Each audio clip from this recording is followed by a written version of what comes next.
Oke, selanjutnya di video ini kita akan melihat relasi recurrence linear non-homogen dengan koefisien konstan. Setelah sebelumnya yang kita bahas adalah relasi recurrence homogen.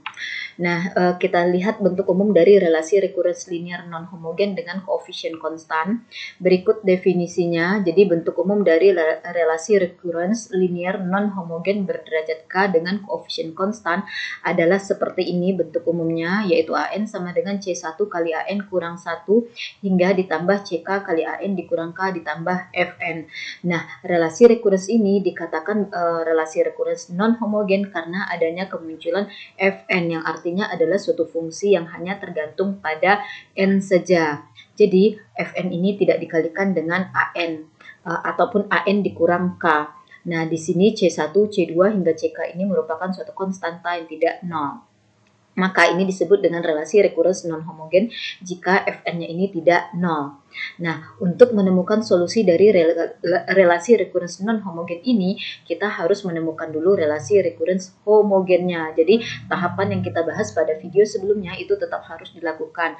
Nah, caranya adalah dengan sementara mengabaikan yang suku Fn ini. Jadi, AN sama dengan C1 kali AN dikurang 1 hingga ditambah CK kali AN dikurang K, yaitu ini disebut dengan relasi recurrence homogen yang berkaitan dengan relasi recurrence non-homogennya ini. Dan untuk menemukan solusi dari ini, kita tetap harus menemukan relasi recurrence homogennya. Nah, berikut adalah contoh relasi recurrence linear non-homogen. Nah, ini ada 3 contoh di sini. Ini dikatakan non-homogen. Perhatikan intinya adalah kalau non-homogen itu terdapat suatu suku yang hanya tergantung pada pada n-nya saja. Jadi tidak ada ekspresi bentuk barisannya. Nah, di sini yang membuat kita mengatakan dia non-homogen adalah karena adanya 2 pangkat n ini.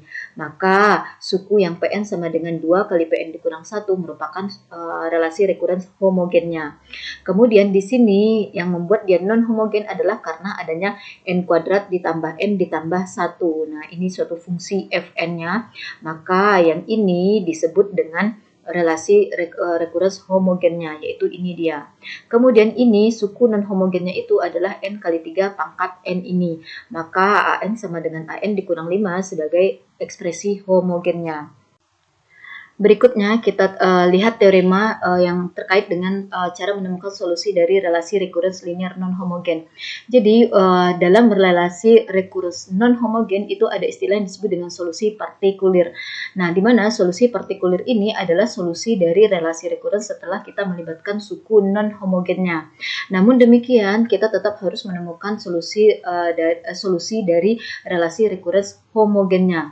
Sehingga secara umum nanti penampilan dari solusi relasi recurrence linear non-homogen itu adalah solusi dari relasi recurrence homogennya ditambah dengan solusi dari relasi recurrence solusi partikulirnya. Jadi yang ANH ini adalah solusi homogennya, kemudian yang ANP ini adalah solusi partikulir setelah kita melibatkan suku non-homogennya.